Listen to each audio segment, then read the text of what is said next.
అందరికీ స్వాగతం. ఈరోజు మనం చాలా క్లిష్టమైన వ్యక్తిగతమైన ఒక సంఘర్షణ గురించి లోతుగా మాట్లాడుకోబోతున్నాం. ఒక్కసారి ఊహించుకోండి, మీ చేతిలో అపారమైన అధికారం, పలుకుబడి ఉన్నాయి. మీకు అన్యాయం జరుగుతున్నప్పుడు ఆ శక్తిని వాడి శత్రువులను అణిచివేస్తారా? లేక మీరు నమ్మిన విశ్వాసం కోసం అన్నిటినీ భరిస్తూ మౌనంగా ఉండిపోతారా? ఈ అంతర్మదనం గురించే మన ఇవాల్టి చర్చ. దీనికోసం మన దగ్గర 2 పత్రాలున్నాయి. ఒకటి, ఈ తీవ్రమైన సంఘర్షణను ఎదుర్కొంటున్న ఒక వ్యాపారి తన అనుభవాన్ని పంచుకుంటూ రాసుకున్న వీడియో స్క్రిప్ట్. రెండవది, ఆయన పరిస్థితిని బైబిల్ కోణంలో విశ్లేషిస్తూ ఇచ్చిన ఒక ఆధ్యాత్మిక మార్గదర్శకత్వం.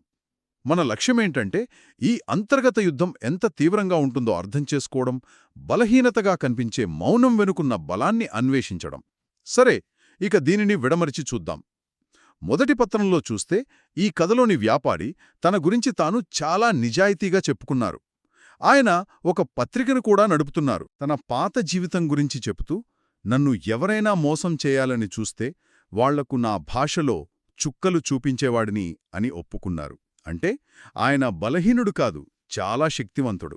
అవును, ఆయనకు పాత స్వభావాన్నే ఏమాత్రం దాచుకోలేదు. కాని యేసుక్రీస్తును తెలుసుకున్న తర్వాత ఆయన జీవితంలో ఒక సమూలమైన మార్పొచ్చింది. ఇక్కడే అసలు కథ, అసలు సంఘర్షణ మొదలవుతోంది. ఈ సంఘర్షణ బయట శత్రువులతో కాదు, ఆయన లోపరే మొదలైంది.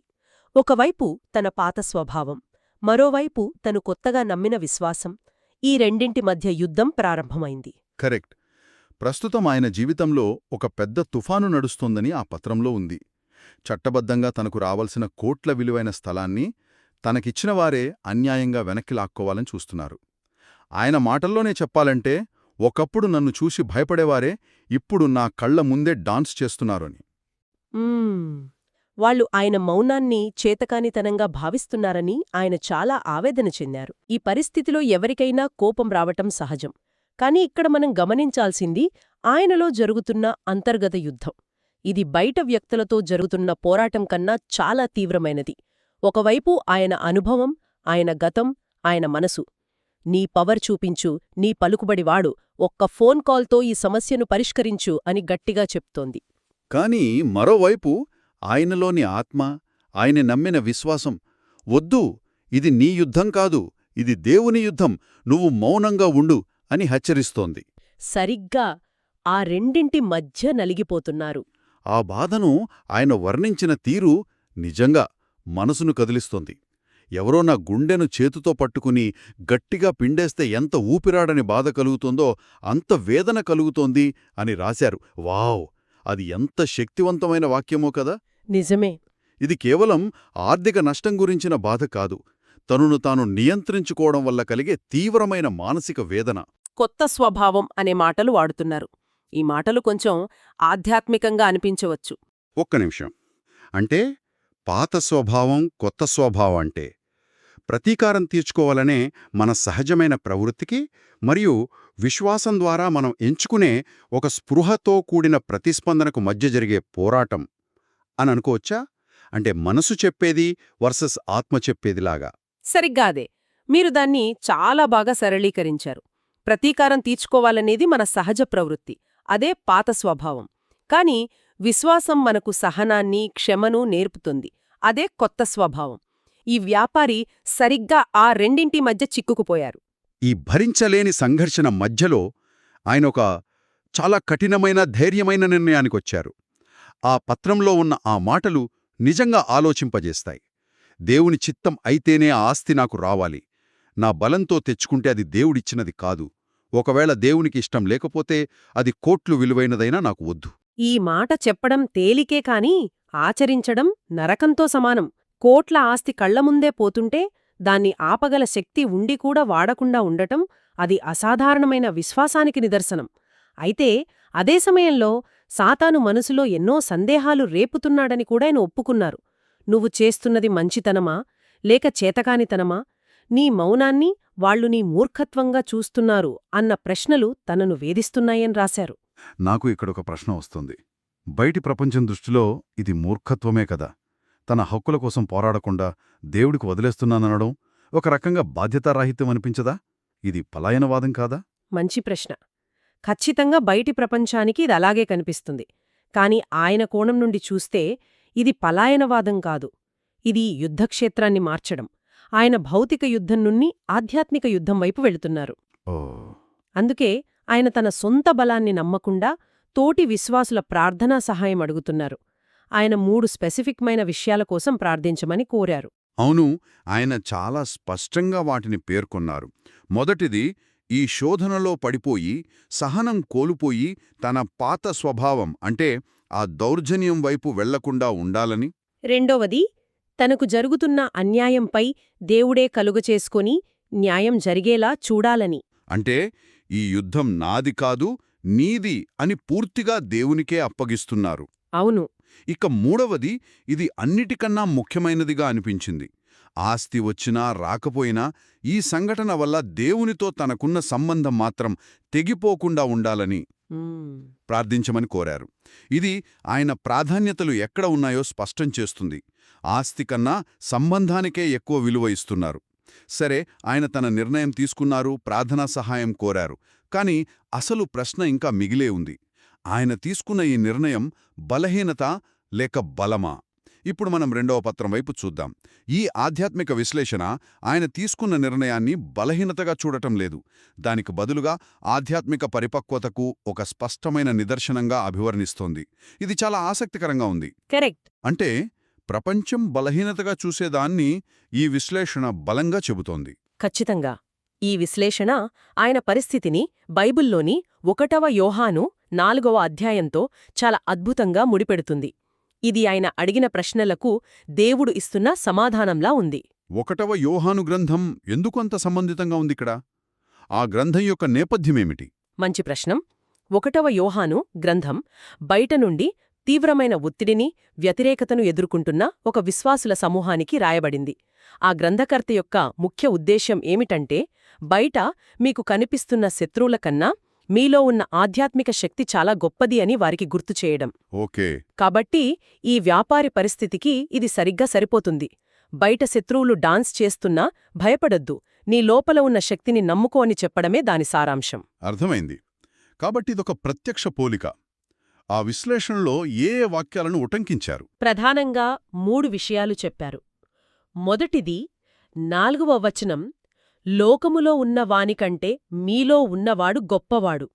అంటే ఆ స్థలాన్ని లాక్కోవాలనుకుంటున్న వారి బలం, పలుకుబడి కన్నా ఆయనలో ఉన్న క్రీస్తు శక్తి చాలా గొప్పదని, అంతిమ విజయం ఆయనదేనని ఈ వాక్యం భరోసా ఇస్తుందని ఆ విశ్లేషణ చెబుతోంది. ఇక రెండోది, ఆయన అనుభవిస్తున్న ఆ గుండె పిండేసే భయం గురించి. దానికి సమాధానమేమిటి?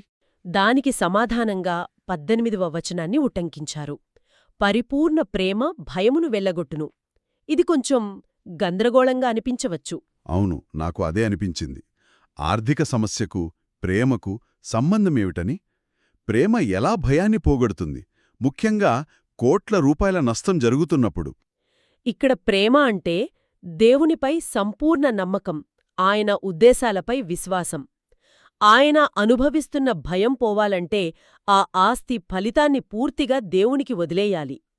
ప్రభువా, ఇది నీ చేతిలో పెడుతున్నాను, ఏది జరిగినా అది నా మంచికే జరుగుతుంది అని సంపూర్ణంగా నమ్మినప్పుడు ఓడిపోతానేమో అన్న భయానికి చోటు ఉండదని ఈ విశ్లేషణ చెబుతోంది.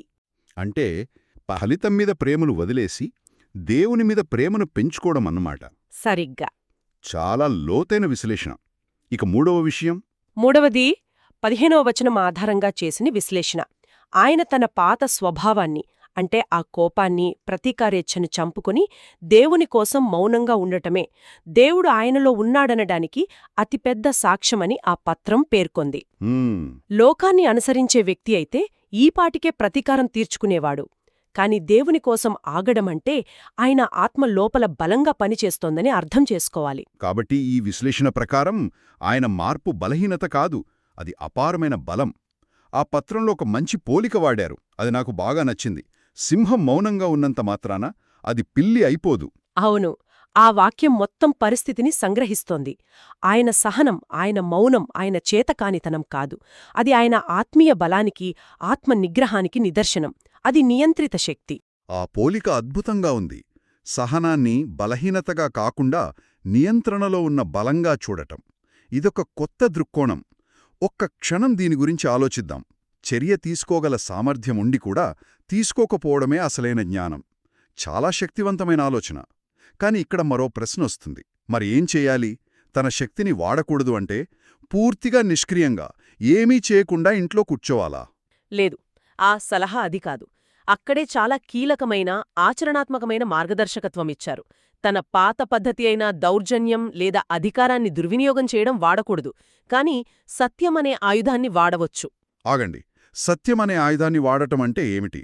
నిందితుల దగ్గరికి వెళ్ళి, చూడండి, నేను తలుచుకుంటే ఏం చేయగలనో మీకు తెలుసు, కాని నేను నమ్మే దేవుని కోసం ఆగుతున్నాను. మీరు చేస్తున్నది తప్పు, దేవుడు చూస్తున్నాడు అని హెచ్చరించమని సలహా ఇచ్చారు. ఇదొక రకమైన బెదిరింపులా లేదా పరోక్ష హెచ్చరికలా ధ్వనించడం లేదా? ఇది మళ్లీ పాత స్వభావం వైపు వెళ్ళినట్టు కాదా? ఇది చాలా ముఖ్యమైన సందేహం. ఇక్కడ ఉద్దేశ్యం కీలకం. పాత స్వభావం యొక్క ఉద్దేశ్యం భయపెట్టి లొంగదీసుకోవటం.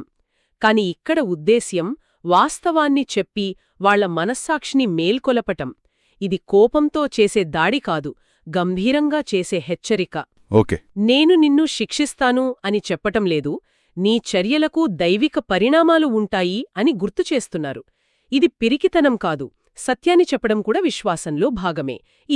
ఇదొక బాధ్యతాయుతమైన ఘర్షణ. అర్థమైంది.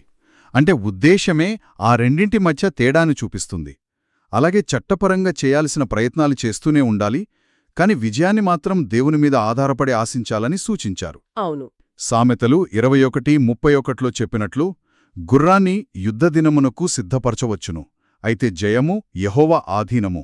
అంటే మన ప్రయత్నం మనం చేయాలి, కాని ఫలితాన్ని దేవుని చేతిలో పెట్టాలి. కరెక్ట్. ఈ మొత్తం పరిస్థితిని అర్థం చేసుకోవడానికి ఒక అద్భుతమైన చారిత్రక బైబిల్ ఉదాహరణ కూడా ఇచ్చారు. అది దావీదు మహారాజు కథ. ఇది ఈ సంఘర్షణకు అద్దం పడుతుంది. తనను చంపాలని అడవుల వెంట తరుముతున్న సౌలు రాజు ఒక గుహలో ఒంటరిగా నిస్సహాయంగా దావీదుకు దొరికాడు. అవును, దావీదు తలుచుకుంటే ఒక్క వేడుతో తన శత్రువును అంతం చేసి రాజ్యాన్ని సొంతం చేసుకోవచ్చు. అతని అనుచరులందరూ అదే చేయమని ప్రోత్సహించారు, కాని ఆయన అలా చేయలేదు.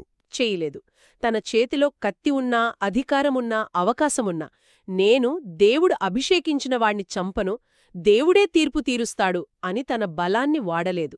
అది ఎంత ఆత్మనిగ్రహం! దావీదు తన శత్రువుపై ప్రతీకారం తీర్చుకునే హక్కును వదులుకున్నాడు.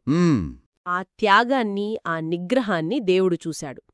అదేవిధంగా ఈ వ్యాపారి తన బలాన్ని నమ్ముకోకుండా దేవుణ్ణి నమ్ముకున్నప్పుడు ఆయన దేవునికొక రకమైన సవాలు విసురుతున్నారు. ప్రభువా, నా అతి పెద్ద ఆయుధాన్ని నేను కింద పెట్టేశాను, ఇప్పుడు ఈ యుద్ధరంగంలోకి నీవే దిగిరావాలి. ఇది దేవునికి అత్యంత ఇష్టమైన ప్రార్థన అని ఆ విశ్లేషణ చెప్తోంది. ముగింపుగా చెప్పాలంటే, మనం ఒక వ్యక్తి యొక్క బాధాకరమైన సంఘర్షణ నుండి మొదలుపెట్టి దానినొక ఆధ్యాత్మిక పరీక్షగా, ఒక పరిపక్వతకు చిహ్నంగా ఎలా అర్థం చేసుకోవాలో చూశాం. ఇది కేవలం కోట్ల విలువైన ఆస్తి కోసం జరిగే పోరాటం కాదు. ఇది ఆయనలోని సహజ ప్రవృత్తికి, దేవునిలో ఎదుగుతున్న కొత్త స్వభావానికి మధ్య జరుగుతున్న భీకరమైన యుద్ధం. ఇక్కడ మనం నేర్చుకోవలసిన ముఖ్య విషయం ఏమిటంటే, వ్యక్తిగత శక్తిని, అధికారాన్ని కాదని విశ్వాసాన్ని ఎంచుకోవడం పిరికితనం కాదు. అది దైవభక్తికి, ఆత్మసంయమనానికి అత్యున్నత నిదర్శనం. కరెక్ట్. ఇది యుద్ధాన్ని భౌతిక ప్రపంచం నుండి ఆధ్యాత్మిక ప్రపంచానికి మార్చడం లాంటిది. అక్కడ ఆయుధాలు కండబలం కాదు, సహనం మరియు ప్రార్థన. ఇప్పుడు మన శ్రోతల కోసం ఒక ఆలోచన. ఆ పత్రాల ప్రకారం తన బలాన్ని వాడకుండా ఉండటం ద్వారా ఆ వ్యక్తి దేవుని జోక్యాన్ని ఒక రకంగా ఆహ్వానిస్తున్నాడు. దీనివల్ల భవిష్యత్తులో వచ్చే ఏ విజయమైనా అది ఖచ్చితంగా తన వల్ల కలిగింది కాదు, అది దేవుడు చేసిన అద్భుతంగానే కనిపిస్తుంది. దీన్ని బట్టి మనకు కలిగే ప్రశ్నేదే. మన జీవితంలో ఏదైనా సంఘర్షణ వచ్చినప్పుడు మన అతిపెద్ద బలాన్ని, మన ట్రంప్ కార్డ్ని మనం ఉద్దేశపూర్వకంగా పక్కన పెట్టి పూర్తిగా మరొక శక్తిని నమ్ముకున్నప్పుడు ఏం జరుగుతుంది?